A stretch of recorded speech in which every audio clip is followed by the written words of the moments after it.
I worked in Oxford. I started and worked in Oxford for 21 years until last year when I moved to Germany to join Max Planck Institute for Social Anthropology.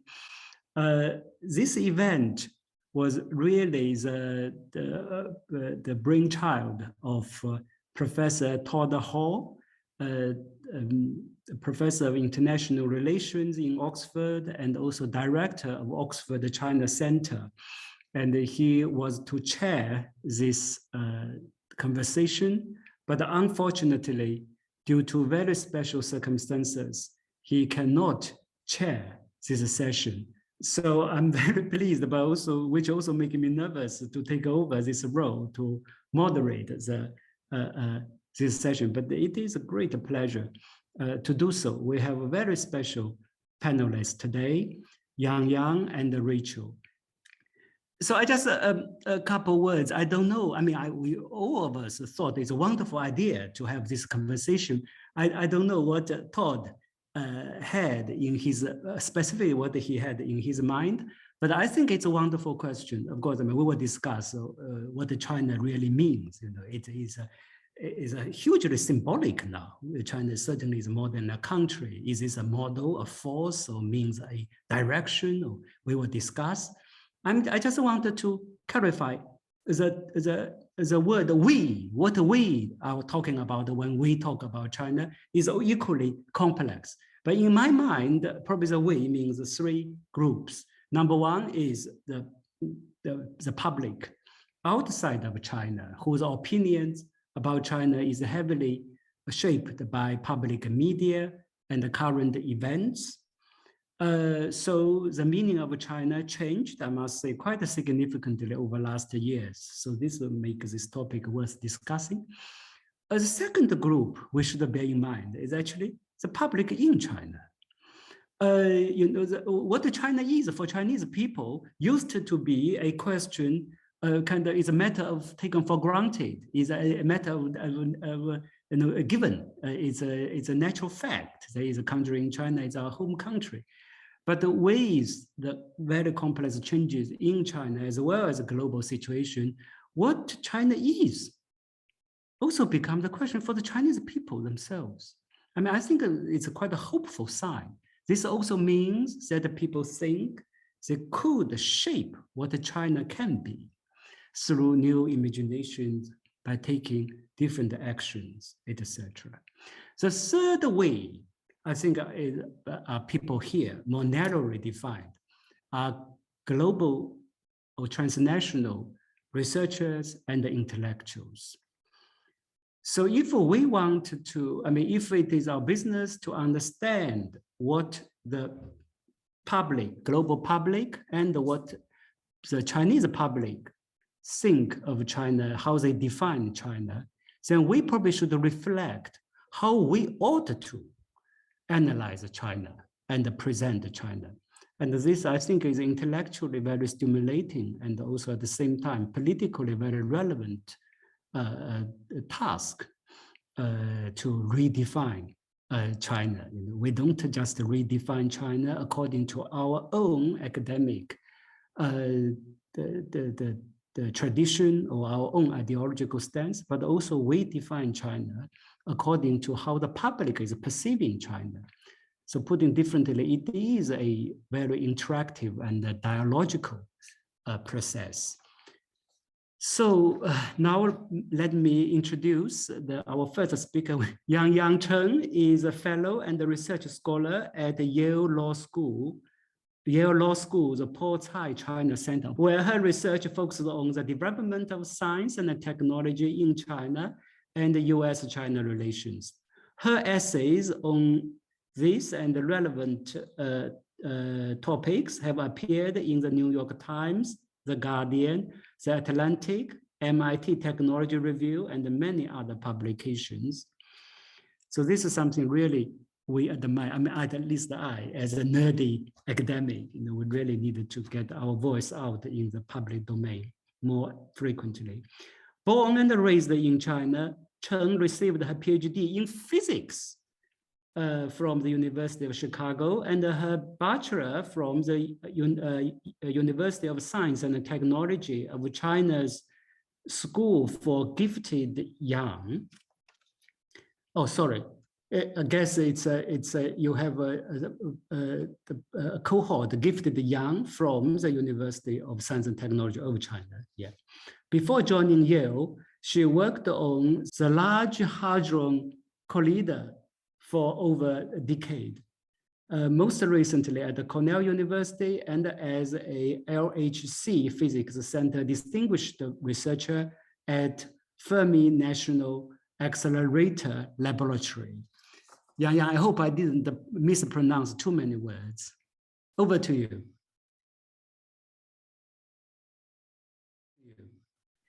Oh my goodness, I'm horribly embarrassed and and extremely honored to be in such illustrious company, and I've admired Biao and Rachel's scholarship for a very long time. And as mentioned, all my academic training are in physics. I received my legal education from the best TV lawyers, and I do work at the law school now, and I write for the public, and I'm embarrassed to be the first speaker, but in Chinese we say 抛砖引玉, to throw out the brick to invite the jade. So please bear with me for a moment before you get to hear the jewels of thoughts from my fellow panelists. And I thought I would share my screen for a little visual guide with a little story. That so I was born and raised in China and trained as a physicist. And when I was growing up, one of the household names of Chinese physicists we know of is Chen Yangyang. And he was born in China in 1922, and then he received the Boxer Indemnity Scholarship and came to the US for study, and where he stayed. And in 1957, he became one of the first 2 Chinese Nobel laureates in physics. And Chen Yang's father, Yang Wuzhi, he was also educated in the US at Stanford at University of Chicago before returning to China to teach as a mathematician. And in 1957, 1960 and 1962, Yang Wuzhi visited Chen Yang in Geneva 3 times with a particular task, trying to persuade his son to return to China. And this was partly a directive from the Chinese government in allowing Yang Wuzhi to travel. On the other hand, it was also his own sentiments. And there is this handwritten note from Yang Wuzhi to his son that I found particularly interesting in 1957, when the 2 of them met for the first time since Chen Yang left China. That at every meal, do not forget the eternal love from your dearest. In this life, you should thank the country for its generosity.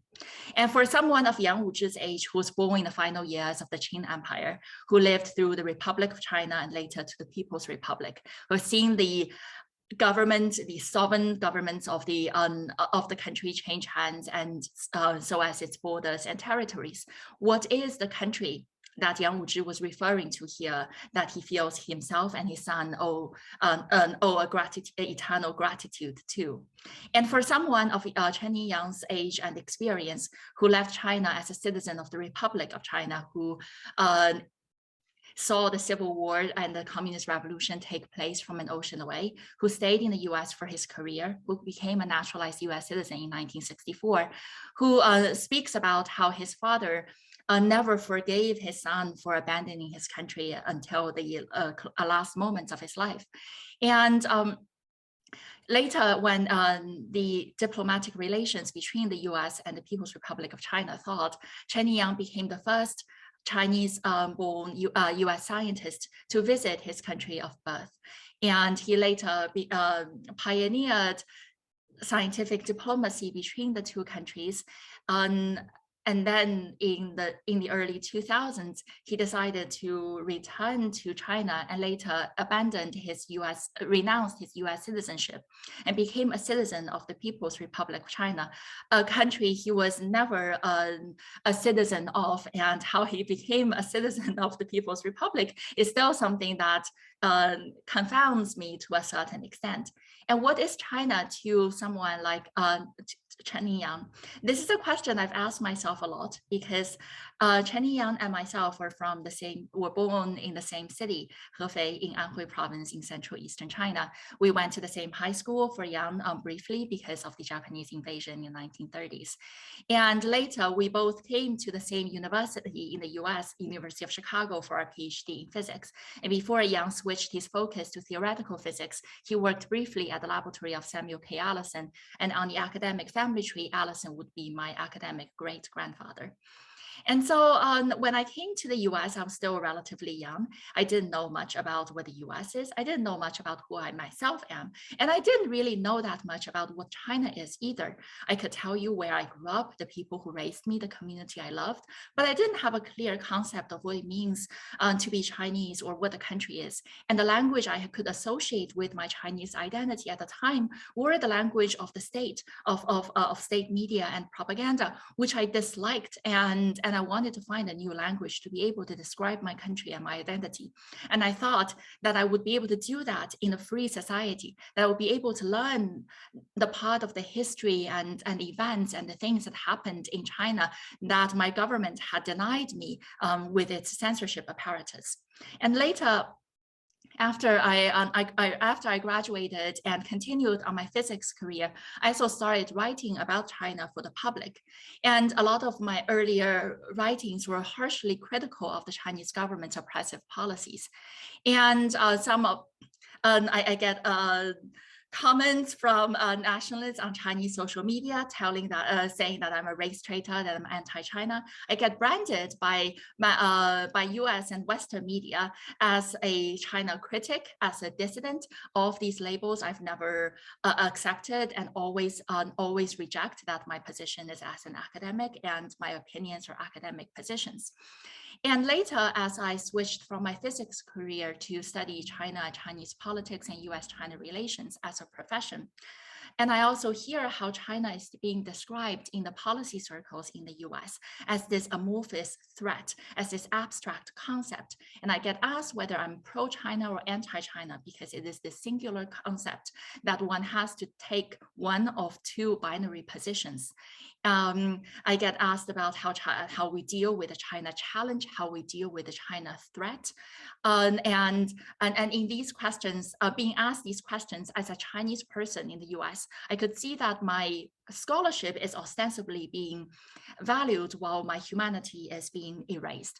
And I always claimed that I see my Chinese identity as a cultural and linguistic belonging. And one goal of my work and both my public writing and my academic research is to wrestle my Chinese identity from definitions of the state. On the other hand, I also recognize that the words like culture and language are not politically neutral. And as I've written in one essay, that the Chinese language I speak, Standard Mandarin, is as old as Chinese civilization, as young as the modern Chinese state. It is by itself a political creation, and a result of a political project. And so this is where I should also say that being from a Central Eastern province in China, being Han Chinese, even though I don't always know what being Chinese means, I've never questioned or doubted my Chineseness. And this is not always the case for ethnic minorities, for people who grew up on the borders of Chinese empires, and whose assimilation or forced assimilation into Chineseness is a result of state violence, of settler colonialism, and nation building. And a lot of that is being done in my name of defining what Chineseness is. And I've also written that how I feel a profound sense of guilt when I talk with friends of mine from Hong Kong, from Taiwan, ethnic minorities like the Uyghurs or Tibetans. And when I write these, I get comments from Chinese diaspora, second generation Chinese Chinese Americans, saying that I've assimilated white guilt. And I see that on one hand, there are ones here in the West who see, who project China as this embodiment of authoritarian evil, the opposite of American freedom. On the other hand, there are also members of the Chinese American community here in the diaspora who have this notion of a fantasized homeland as an escape from the racism and imperialism here in the US. And this is where I would conclude my remarks touching on what Biao mentioned earlier, that in our title, what are we speaking about when we speak of China? The term we is basically as important as the term China itself. And what is we? Is this identity being bound by some kind of geopolitical border? Is that border enforced by force and violence? And does that identity depend on subjugation of the other? And these are some of the questions I wish to explore in our conversation.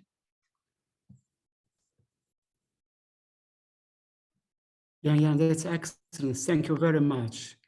You have surely thrown up a golden break, and which I think Rachel will catch and throw back something equally exciting. Rachel Liu is Associate Professor in Modern Eastern Asian History and a Fellow of Mary Edwards College at the University of Cambridge. Before coming to Cambridge, Dr. Liu held a postdoctoral fellowship at the Center for History and Economics at Harvard University. Dr. Liu's research is broadly concerned with the social, cultural, and intellectual links between China and the Chinese communities in maritime Southeast Asia, with British imperialism in Asia, and with histories of ideas beyond Europe. She is author of Taming Babel, Language in the Making of Malaysia, Cambridge University Press, 2016. Rachel, over to you. Thank you so much, Biao. I'm just going to share a photograph to facilitate some conversation later. So let me just begin by thanking Biao and Yangyang, and also Todd in the audience for inviting me to be part of this conversation. It's a real honor.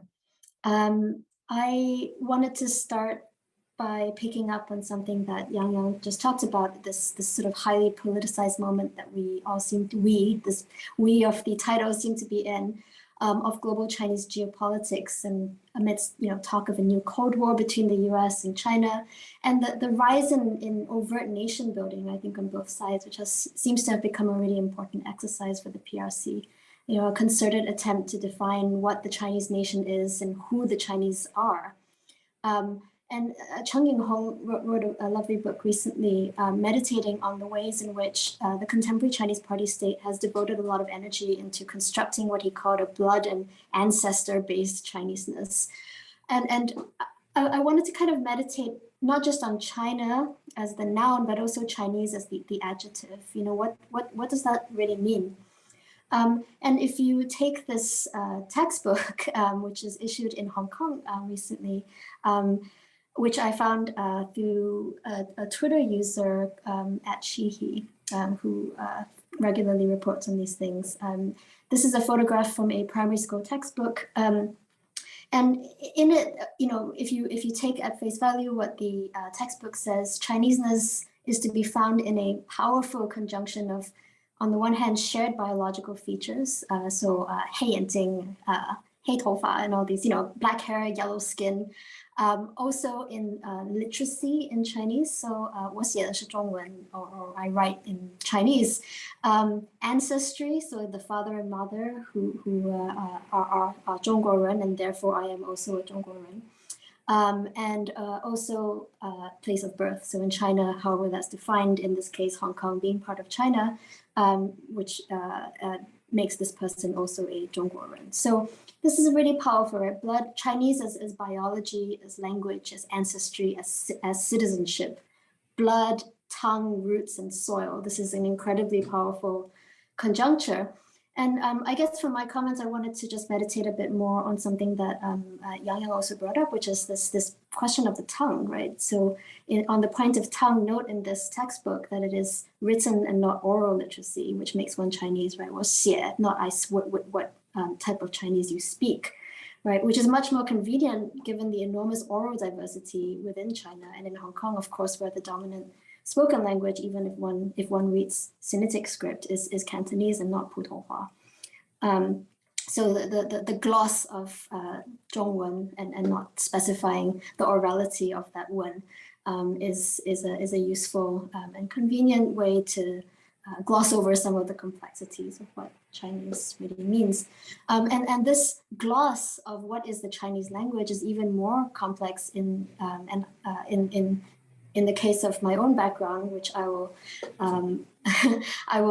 meet Biao's suggestion that we speak about our personal circumstances a little bit, where I was born and grew up in Kuala Lumpur, where the language landscape there was routinely heteroglossic, where I grew up hearing and speaking a wide spectrum of languages, some of which don't even register on the scale of what a German-trained philologist would deign to recognize as a language. They might call it a Creole or a bad version of the language.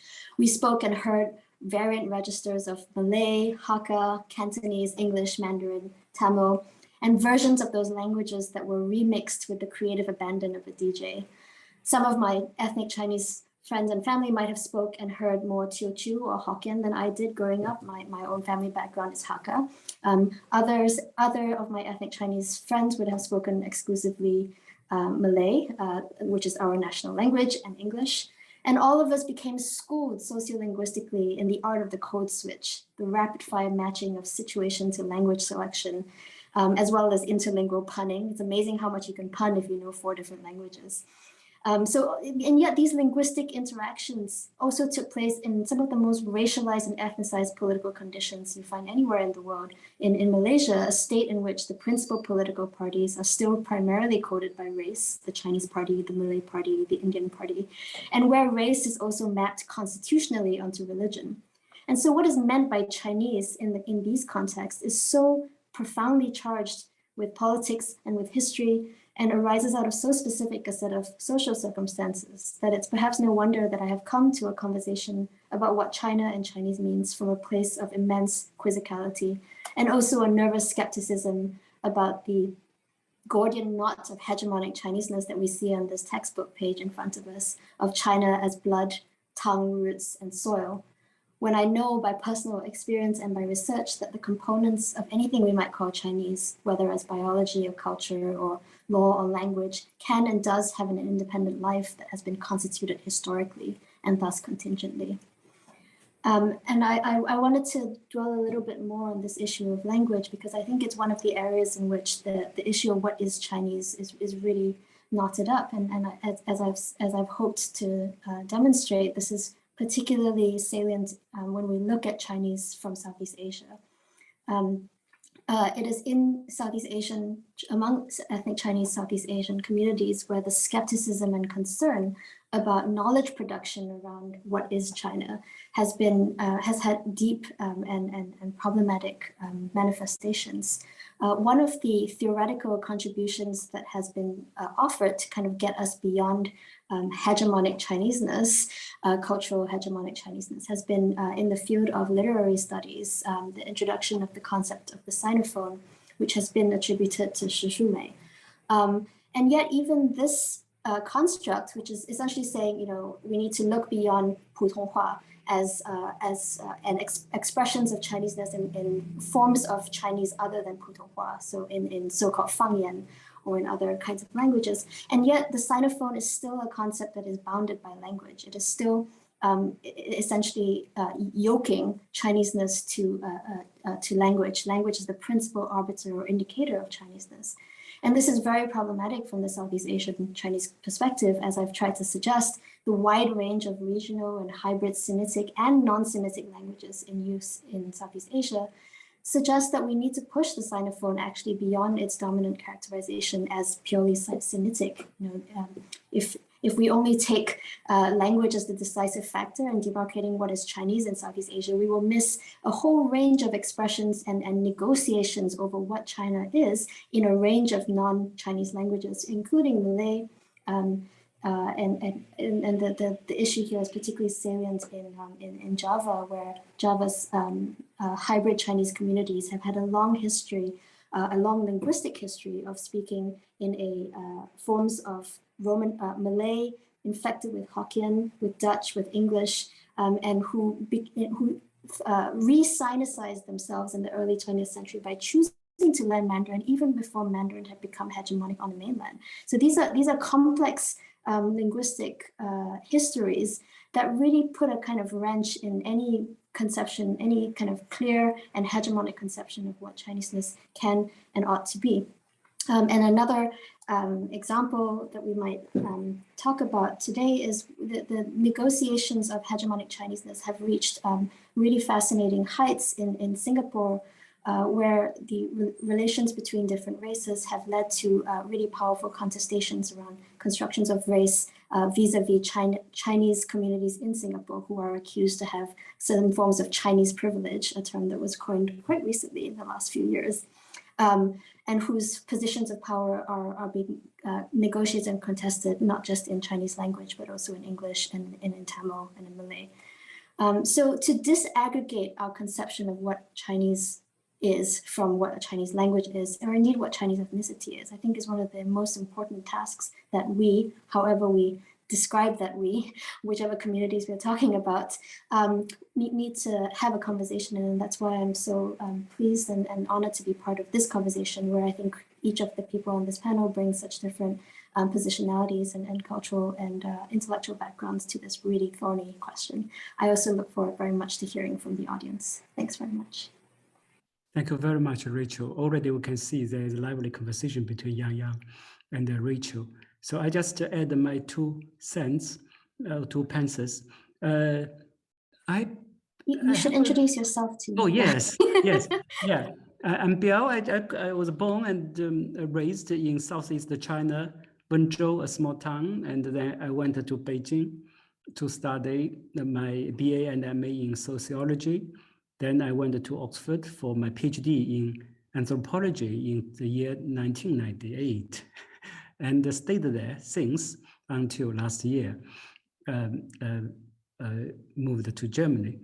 And for my PhD, I went to Oxford in 1998 to do PhD with a very clear idea that I was going to do something other than China, because there's a kind of expectation, a scholar from China, you work on China only, and many actually work on hometowns, which of course is common for so-called Southern scholars.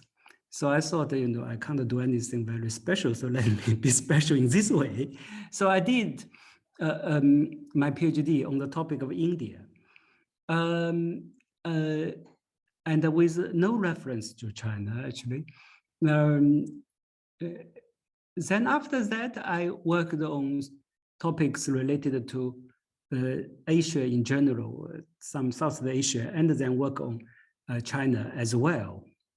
When I came to Germany last year as a director of Max Planck Institute, so I had as a task, you have to set up so-called research program and direction, etc. So I thought, okay, no, I kind of actually consciously wanted to play down the China element, because many people expect me to do something on China. You say, oh, the China must be an important element in your research program. I said, no, precisely because people expect that. I think, oh, we should be truly global. So we look at the issue thematically. China could be interesting and important case, but it is one case among many. But I changed my mind recently, so this is something I really also want to hear your view from a participant. I think probably in the research program in Max Planck within my department, of course, I mean, we're not going to become a China studies center, no way. But China may become more prominent than I expected. Part of the reason is just because now people talk about it all the time. I do genuinely feel the world deserves some analysis and answers about what China is and what China does and what China means to the world. So therefore, China is no longer a case, no longer a country, and it's really become a global issue, become a global question. So for this purpose, for this reason, actually, I mean, now it's a very recent change of thinking. I think, okay, probably China should be added, but then we will have to bring in China through proper theorization. You don't bring in China as a country, but as I said, is an issue. Then how we define the issue, what it means, right?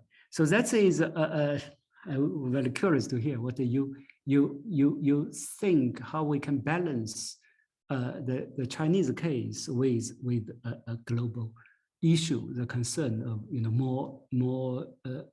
more theoretical concern about global issue vis-a-vis a kind of empirical China focus. But again, I want to emphasize this is not a single focus. The main focus is still something else. We're more interested in some more normative questions in economic changes. But China as probably the site is one of the most important research sites that we will carry out our work. So then this brings me back to the question, what are we, if we say it's the global public or primarily the Western public talk about, what is that talking about when they talk about China? I think probably force is the best term to describe. It's not a culture, not a civilization, not a country, even not a model. You used to discuss, I think even a couple of years ago, people talk about, oh, China represents a different model of development. But now I think in many public's mind, is China represents a force. This force, number one, is very powerful. You feel it everywhere. You would hear diplomats, policymakers in the West, probably in other parts of the world as well, to say that China is too important to be left to China experts only. So every ministries or the politicians from all sectors should have some China policy, some stance towards China. So China is becoming kind of elephant in the room. It's a powerful. Number two is that it's everywhere. So technology, of course, education and finance, economy, culture, military. So also you hear diplomats and politicians saying that we should have China policy or we should consider the China factor in all policies. So it become a kind of a general theme now. It's not a matter for the Foreign Office only. That is a change, quite a significant change. So it's not a diplomatic issue. It is becoming a general orientation, a general direction of all major policy that will shape all major political decisions, at least for quite a few countries, in particularly important countries, UK included, surely. So it's powerful, it is a multifaceted force, but yet it is undefined. So now how to describe this force, what it's moving to is not defined. So you have lots of anxieties, uncertainties among Western public when we think of China. If you look at historically, I think there are probably three visions about China in the West. Number one, it is a modernization narrative, thinking, okay, China is modernizing itself, is developing fast, so therefore we work with China. I mean, that is probably pre-2010 narrative, but 2008, let's say 2008, the Olympics as a turning mark on both sides, how West view China and China view West. That is the turning point. And then you have a moral narrative. It's basically human rights, Xinjiang, Hong Kong. And the third narrative is the security narrative. It's about military, road belt, G5 is a security threat. The first narrative is basically gone. The modernization development narrative is gone. And the second and third, moral and security, they are mutually enforcing narratives. So that is how they shape the perception of force. But I'm always trying to be optimistic. I think the very fact that the people perceive China as a force also implies that people think it is a dynamic force, is a changing internally, of course, with wide-ranging implications. Then what are the driving dynamics of driving force within the force that drive this force change? Of course, is not clear. So it is a matter for the researchers do have a duty to explicate that. So then I just raised two final points about how to move forward. So number one, I think is for me, I raise a very, very tentative question about how the West see, how should we understand the Western vision, the double vision, moral and security narrative from China. And I think it is, I'm not too worried. I think it's a kind of a it's a transitional. It is because of global power adjustment. I mean, every party needed to adjust themselves and to reposition themselves. But then there's a great wisdom can be learned from the European history itself. And we in China used to say, oh, China does not know diplomacy. Europe knows very well about diplomacy. Why? Because China is so big in East Asia, everything is communicated in moral language. Is not like a power balancing games. It's not like playing chess, right? But diplomacy is all about playing chess, and the moral principle is secondary. And in Europe, historically, you have so many small states, and people constantly have to think who you should ally with and against whom, so the balance of power in multiple dimensions.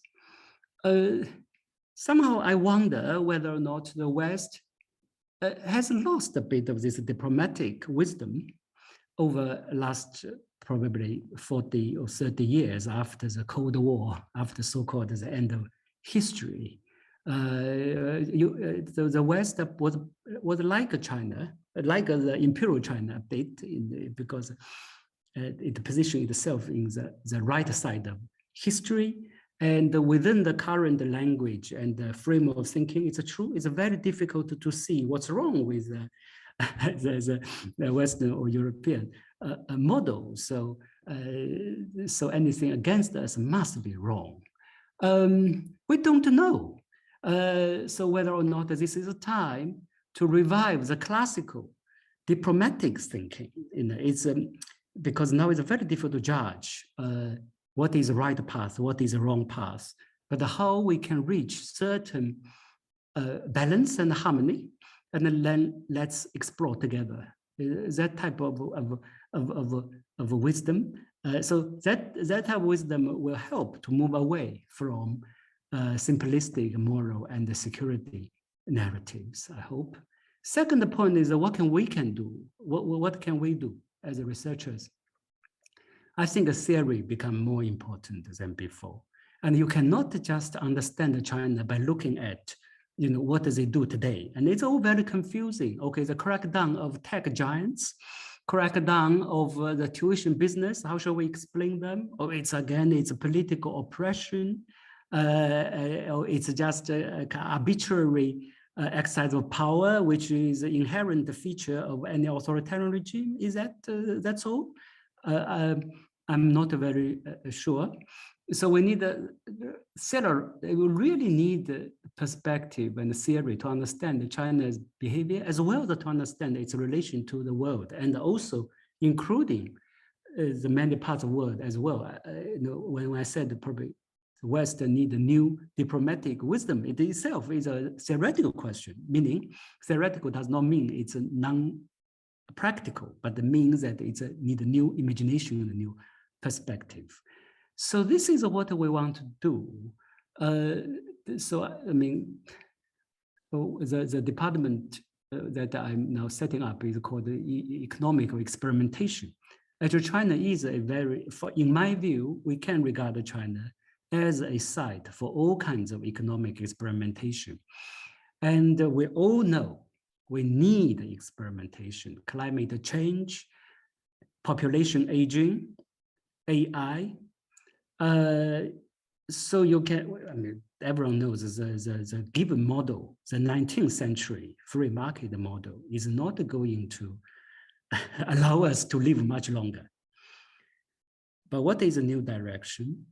So in this sense, I think what the practices in China is may, if we theorize them properly, even we disagree with the principle or starting point, but there's still lots of practical lessons that can be learned that will benefit the larger world. So in this sense, if we theorize properly, China could become quite useful at the site of experimentation.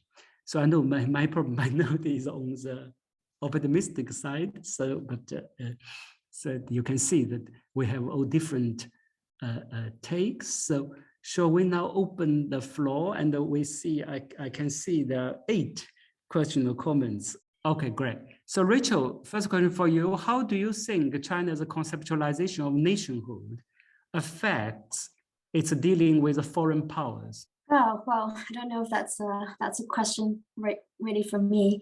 But historical conception, you can historicize that question. I guess my reaction to a lot of these, well, my reaction to the general question about what China is always going to be that it depends how you define the subject historically, and I think, you know, China's nationness is really relatively recent in the form that we understand it today. You know, the transition from the Qing Empire and the particular territorial borders of the Qing Empire into the current PRC. That's a transition that lots of historians have mapped out, but it is a recent one. You know, it's for all the claims of China's you know, historical longevity. I think what Yangyang was saying in your opening speech, that the language that you speak is simultaneously very, very old and also very, very young, I think does apply to China's sense of nationhood. And I think the early 20th century, which is a period that I have been very interested in for a long time, is where a kind of discourses of Chinese race, nation, civilization kind of come together in a really powerful conjunction, and that coincides with a period of essentially high imperialism across the world. You know, this is a period of the height of British territorial colonization of the world, the challenge from European colonialism to both China and Japan, means that that conjunction of race and nation and civilization came into being in dialogue with a very powerful kind of set of international circumstances, and set the scene for a kind of you know, Han domination of nationhood. It set the scene for Sun Yat-sen's particular tensions between a united China, but also one that was deeply multi-ethnic at the same time. I think it took that kind of interaction between, you know, to put it very crudely, the internal and the external, or the domestic and the international, to produce that particular conjuncture of what China considered itself historically to be as a nation. And that has been a kind of it's a powerfully historically constructed story. I'm not really equipped to talk about this in a contemporary sense. I think I'll probably leave that to Biao. But again, I always return to the fact that these constructs that we talk so easily with today, you know, China, Chinese, even nation, China as a nation, all of these are historically constructed, and some of the unpacking of that history has a kind of debunking effect. It helps us to think how these things are not at all consistent throughout time, and that there are certain sorts of essentialisms that can be unmade and unbound, just as they were made and created at particular times. So yeah, that's as far as I go. I want to leave Biao to talk about the contemporary issue because I'm not really going to talk about that. I'm also, yeah, probably there's another question for you guys. We'll go through that first. If we have more time, we can come back to some common thread later. Yangyang, do you see yourself as a part of a Chinese diaspora now? I mean, I think it's a personal question. It's also a theoretical question. How you see yourself and someone like you as a diaspora? Yeah, this is a great question, and it is like I do, and but I think a diaspora is also like it's a dynamic concept.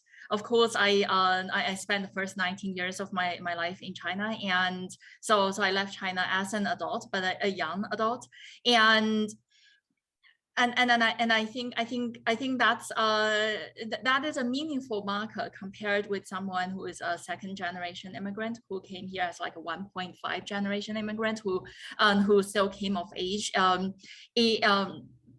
in the West, or someone who often, and also I think my age here is meaningful in the sense of how much China has changed in this time, and how much its relationship with the West and its openness has shifted over this time. So someone of an older generation may have grown up in a time when China was still relatively closed off or drastically different from the US, and just from an economic standpoint or just from a physical appearance standpoint, and that shapes one's sense of China as well. And I think there is another important element here, which is probably relevant to studies of China in terms of from the diaspora, is that Chinese society has become more oppressive, and the space for free discourse has been shrinking. And in terms of people who study China from outside of China, just like the country by itself is very difficult to access, and that is not just because of COVID border closures. And so how do we study a country when it cannot be physically accessed, or it's very difficult to physically access, when a lot of the work has to be done in the diaspora? And this also includes some of these issues, for example, like the pro-democracy movement in Hong Kong that is going to be sustained as a diaspora movement, or some of the human rights struggles with the Uyghur community, with the Tibetan community, etc. And so I think this is still a space that I'm trying to navigate as a relatively new diaspora. And then I think another thing that I need to constantly remind myself of is how long do am I physically removed from the country of my birth as a subject of my study, that I lose touch, and I think that's something I need to constantly struggle with as well. I actually want to comment really quickly on the earlier question with regards to Chineseness and its encounter with foreignness, and I think to an extent this also relates to this question about Chinese diaspora experience. And I think speaking from personal experience, like for someone like myself, when I started elementary school in 1994, which was the year when the Chinese government issued its first detailed guidelines with regards to patriotic education, with a centralized theme about this 100-year of humiliation, how this sense of national grievance, and that is a foundational element for a generation of Chinese people of my age who didn't necessarily grow up with personal experiences of war and famine and devastation, but learned that through education. On the other hand, as I mentioned in the story, like for someone of Chen Yang's generation or for his father's generation, who did grow up with a sense of national survival at stake, even though the idea of the Chinese nation for his father's time was still a nascent concept. And how that sense still shapes both father and son's sense of Chinese identity and the sense to serve the nation and to protect it. And I think that is still a very alive sentiment among the Chinese public. If we look at last year with the Alaska summit of Anthony Blinken and Jake Sullivan meeting with their Chinese counterparts, the highest level diplomatic summit, and then there's these images on Chinese social media comparing that with the comparing and contrasting that with 120 years ago with the signing of the Boxer Protocol, and saying like 120 years later, Western imperialism is still the same Western imperialism, but China is no longer the same China. And it's a marvelous thing to see how that China, as we call it today, is no longer a nation on the fighting on the brink of survival, is indeed a superpower. But that sense of grievance is somehow also a powerful psychological self-defense mechanism to see oneself as the victim, so as to justify one's own aggression and to miss the part that one can simultaneously be historically aggrieved but still act in a contemporary sense as an oppressor. Yes. Can I Yeah, just Rachel, yes. I just a very quick just a point to make that on this issue of diaspora, I have been always very skeptical of the use of diaspora, and it's one of those things that really highlights to me the a kind of gap between sort of Asian American discourse, identity politics around race, and what diaspora means in that context versus what it has been used to mean in a Southeast Asian context, essentially to brand people as never really belonging, right? It is a block to assimilation, and I feel that the two spheres of discourse, so the Asian American studies of overseas Chinese and the Southeast Asian studies of overseas Chinese, sort of speak at cross intents to each other on this purpose. One views diaspora as a sort of emancipatory political project, and the other one views it as a kind of emancipatory in the sense that the diaspora is freer to speak outside China in Southeast in America.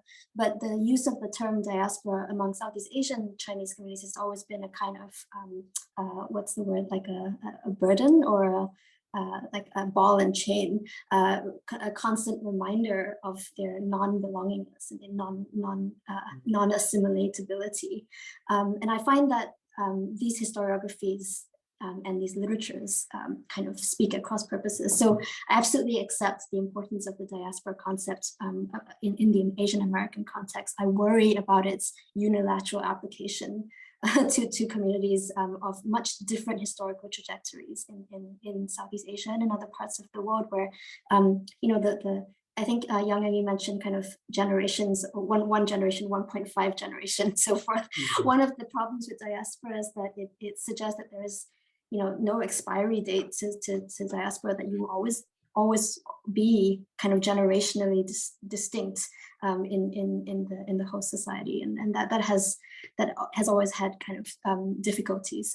But I absolutely take your point about the kind of freedom that being in diaspora, particularly in this particular moment, seems to afford. Great.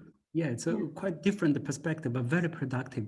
Now I have a question. I suppose it will touch quite a few audiences' heart that I want to ask you.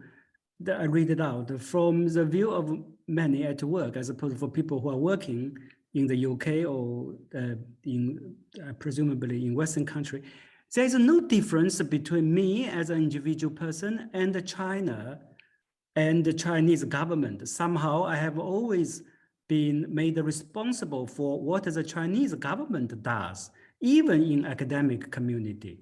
What has to be done to raise awareness in the public opinion that there is a difference? I can recognize a concern that this participant raised. You know, there is a perception that the Chinese individuals somehow very closely related to the Chinese state. Do you have any comment on somehow we don't do that to people from other countries? We wouldn't, you know, associate an American individual to Trump. I mean, that would people slap on your face if you think that way. And we don't hardly assume, you know, a Japanese or must think the same way as Abe. But I do feel that people assume the association between Chinese individuals and Chinese states are close. Yeah, Yangyang, can you shed some light on that? This is a question I actually ask myself a lot, and I think that's somewhat like also related with the diaspora and the generational element, because I think it also differs, because for someone who was still born and raised in China and grew up in China till an early adulthood. And of course, like I feel a different sentiment of responsibility towards, and I'm still a Chinese citizen, like towards the government of my birth country and my country of citizenship, compared with someone who's just ethnically Chinese. And so I think the first dimension of this is that it is partly being seen as associated with a foreign government. If we're talking in the Western context, it is an outcome of being racialized. And that means one is also always tethered to a land of one's birth, that someone who is racialized as white wouldn't have the same kind of burden. And I think one example of this is coming back to the early example for scientists of Chen Yang's generation, who came to the US as citizens of the Republic of China, which is a major World War II ally, and who came here welcomed to study. And then when the Communist Revolution happened and the Civil War happened, and they were in the US, and they had nothing to do with the political developments in the country of their birth, but their identities are immediately seen as suspect, as potential spies or agents of the Chinese of the new communist government. And so this kind of racialized association is not new, and it's anyone living in a minoritized racialized identity probably need to deal with. On the other hand, I think there is another layer to this. This is why I ask myself this question a lot, and I mentioned in the opening remarks when I say I feel a sense of guilt towards a lot of the Chinese government's policies, especially when a lot of them I feel are associated with my identity in the process of nation building, of asserting a Chinese identity that is based on a Han-centric ethno-nationalism, the erasure of minority languages and cultures and identities, and how even though I'm not directly enacting the Chinese government's policies or executing them, what kind of responsibility do I hold? And I think there are also two dimensions to this. The first is, if I can feel pride in Chinese culture and language, then it is also natural that if I feel that pride is justified, then a sense of guilt or a sense of complicity is also justified, and as part of that is just part of the complexity of being a Chinese person, and on a greater level, being a human being, to see a kind of atrocities happening, then it should touch every human consciousness.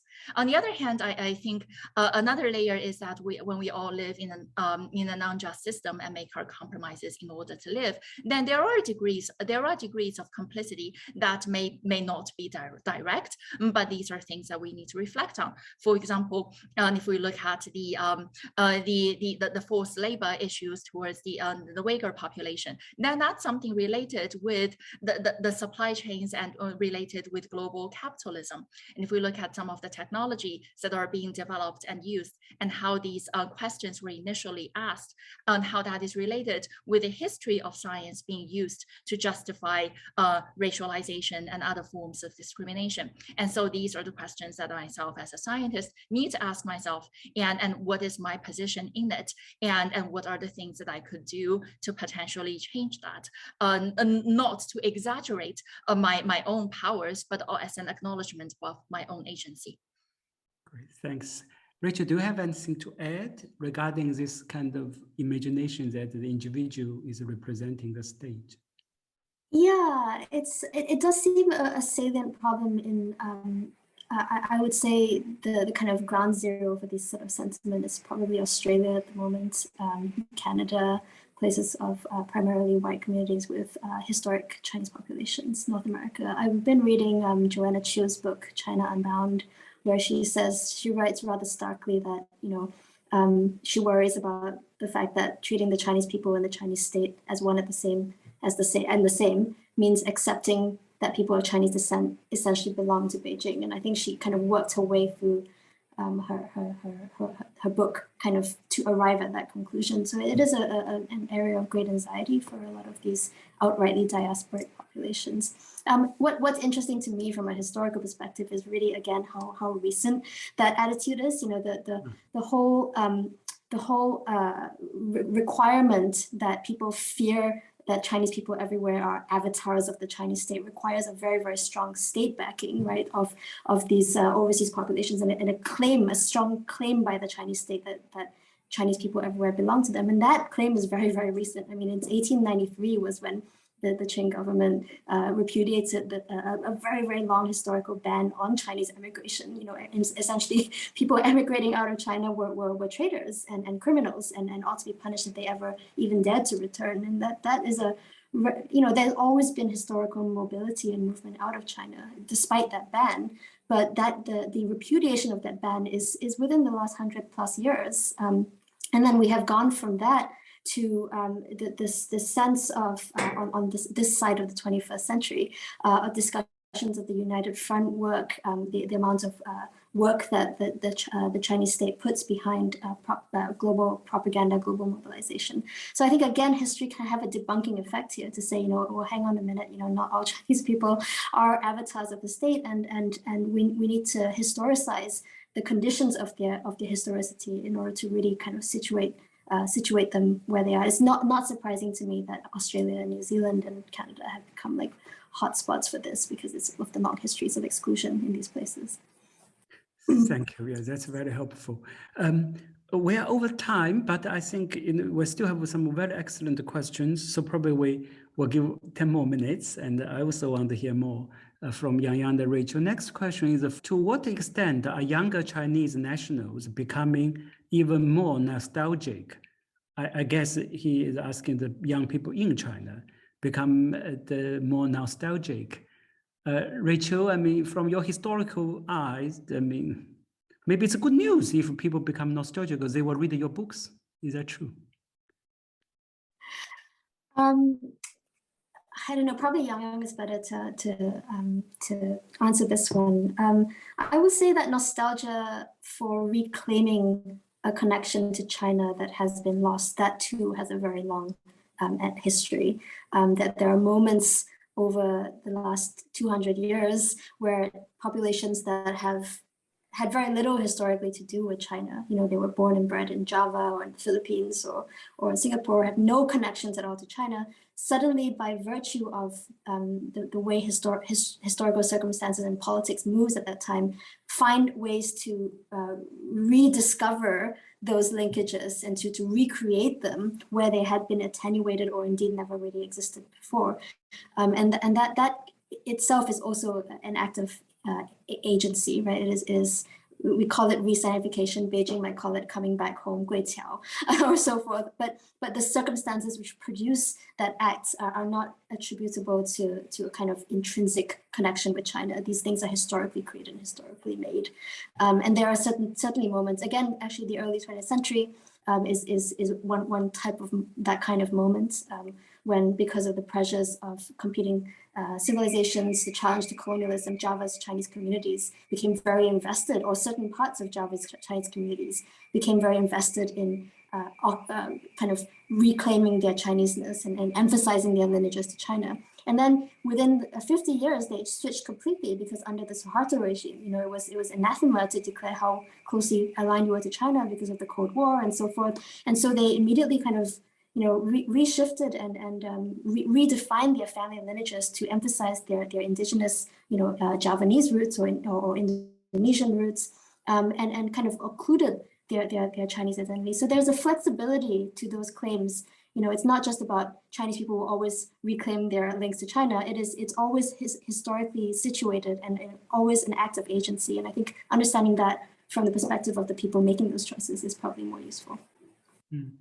Yeah, do you have anything to add? Is a new type of historical consciousness emerging among the Chinese youth? I don't claim any expertise on this subject, so I'll comment really quickly that I also don't know how significant the number is within the young people in China. I think that there are certain some, but I don't know at what percentage. But I think partly it is out of just a general anxiety towards the rapid changes that is taking place in China, and it is not something unique to the contemporary Chinese sense. That with this kind of rapid shifts then people, especially young people, feel lost since there is no map to figure out where the future lies, and then to look into the past is a very very natural human sentiment. And then there is also a dynamic here that is probably more related to the Chinese context, because of the constraints of public expression and cultural expression. There are certain spaces when if you write a novel or produce some TV show or draw animation and place that in an ancient historical setting, and that gives a certain space to do certain creations that may to exercise one's creativity that may be more difficult if that is set in an immediate contemporary setting because of the political connotations, and that creates a certain motivation as well. And then additionally, there is just capitalism, that there is this whole cottage industries of creating these ancient revivals or Hanfu movements or this, that, in a search for identity that becomes an additional mode for profit. And in this contemporary Chinese space, when a lot of and anything that can be a potential mode of profit can drive into these mini booms, and that I think that is a contributing factor as well. Great, thank you. So next question is I quite like it's crispy and challenging. Most of us have multiple identities. My question is, how worried are you that the US-led Cold War could lead to hot war with China? And this audience added, I'm tempted to ask, which side do you support?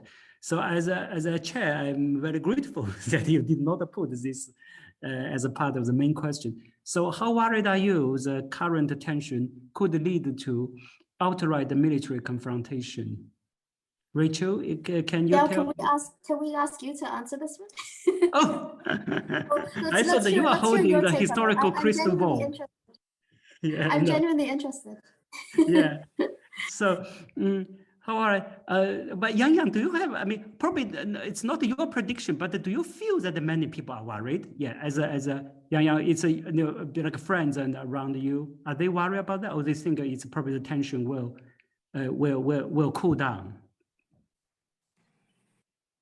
I'll answer this extremely frankly, that I myself worry about it. Oh, a lot.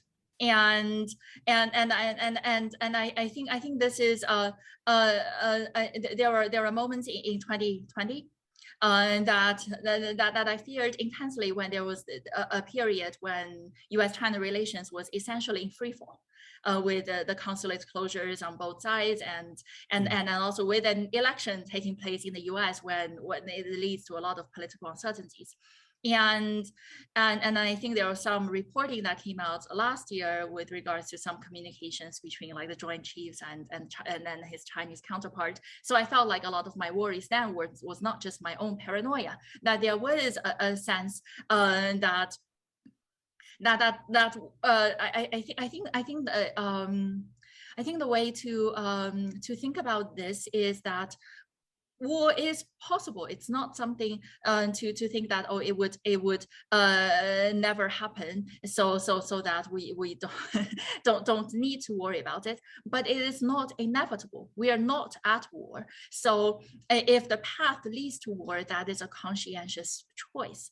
And what I am worried about is that on both sides of the Pacific, there are people in positions of power whose identities and whose sense of power are so bound with being able to so bound with the manifestation of a military conflict, and there are also so much suspicion on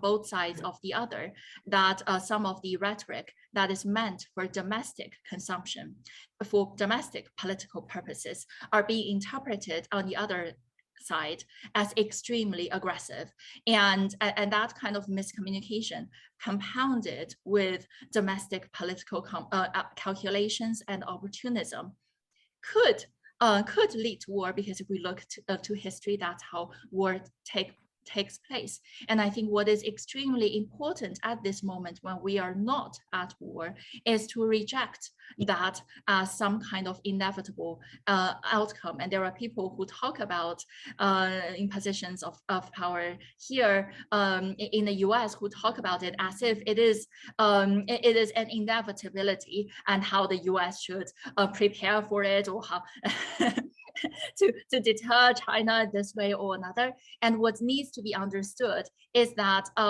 it's not that war can be stopped because the other side feel they cannot win. War is stopped when it is made unimaginable. And that is extremely important, to reject this as a binary choice of one side or the other, and to really be able to hold the people in both countries and anywhere in their full capacity as human beings. Great, thank you. That's a very helpful, because you started with a very clear position. Thanks. I think the time is close to the limit, but Rachel asked my opinion. I'm more optimistic. I think it's not very likely that we will have outright military confrontations for two reasons. One is internal diversity. China recently opened up the finance market, and the American banks went in. And why would the Chinese government do that? I mean, personally, from my kind of analysis, the finance market actually is the globalization, internationalization finance market is a very bad thing to do. But the Chinese government kind of, I think, compromised, partly in order to have more leverage among the American elite. American elite is a very complex block of powers. They have multiple interests. So whether or not they will really come to a decision to launch a war, I think that's still quite far to reach that stage. Secondly, is a global diversity. Look at the US, the Democracy Summit, which is quite hostile. But if the US or China want to launch a war, they would need an international alliance. But the international alliance, all the countries, they will try to find a niche in this global situation. I doubt there's any country really support such a war between China and the US. This is a common public good in the world. There's a peace between China and the US. The China-US peace coexistence actually is the biggest public good in the world. So all the countries who have some influence, especially in Asia, I think will probably quite actively lobby against the war. They will have some influence, I think. So that is why I think realistically probably it's not likely, but that kind of build up towards a military confrontation, I'm afraid is quite a real. I mean, maybe it's happening already, and we know many people benefit from these processes. That is something, well, worry me actually, and that actually will be quite destructive in many things. The scientific collaborations and the cooperation in cultural and arts field is already damaged. But anyway, so that, and also this is related to another question for me, is about why force, China as a force, but not the power. What's the difference? I think it's a very good question. Power is the capacity that you can tell other people to do what you want them to do. Basically, power means a subjugation of others' will to your decision. Force is much more diffusive. So today we have a workshop here in Halle, Germany, and the two participants mentioned a very similar thing. One is talk about people in Laos says, okay, we hate China, but we love Taobao. And then the traders in Nigeria also said, oh, we dislike China, we really don't want to live there, but we love their money. So that is a force. It's not a power. Is that you have a certain attraction, even not a soft power, but for practical or pragmatic calculations, TikTok, Taobao, and the EU market, and Xiaomi, etc. And so the overseas students, which are really now feeding the British university, Australian university, etc. So this is, I think this distinction is very analytically important. Goes back to our earlier question, you know, how should we understand the role of the Chinese state in all this now current global situation? I don't think that, I mean, of course, Chinese state is a very significant player, but there are also lots of other things, including all kinds of social, economic experimentations and the technological development, new type of environmental consciousness and new lifestyle, etc., emerging in China that we should pay attention to, which will have global consequences too. Yeah. So do you have any last words, Yangyang and Rachel, before we close and say goodbye to audience? I just wonder if you, just following on what you said, whether you would use the word hegemony in the way that theorists of European colonialism, when describing U.S. actions during the Cold War, refrain from calling it colonial, but talk about hegemony instead of this kind of direct state-to-state relationship. I mean, is that useful as opposed to for? Hegemony, there's no question that the U.S. is single hegemony in the world. I think in my definition, hegemony means a capability of articulating diverse interests into a single kind of a decision. Who can do that, right? U.S. can persuade countries in different parts of the world into a single agenda. Hegemony is not direct occupation. So it's very different from European colonialization. But hegemony means a dominance through indirect military threat, through financial instruments, economic policies, soft power, ideological persuasion, etc. And cultural diplomacy, Hollywood films. China lags far, far beyond that. Yeah, China, you have the one road, one belt is not a project of hegemony, it's still a project of kind of quite accrued interest exchange, which I think is good because it means all the participatory countries probably have more space to make their decisions. They are not subjugated to certain hegemony. Yeah. But we're here to talk about conceptually. I don't think hegemony can describe China. Yeah. So therefore, this I think is just a force somehow, you know, hanging, you know, emerging from the horizon, and they can't define what it is. Yeah. Thank you. Yangyang, do you have any last words? Oh my God.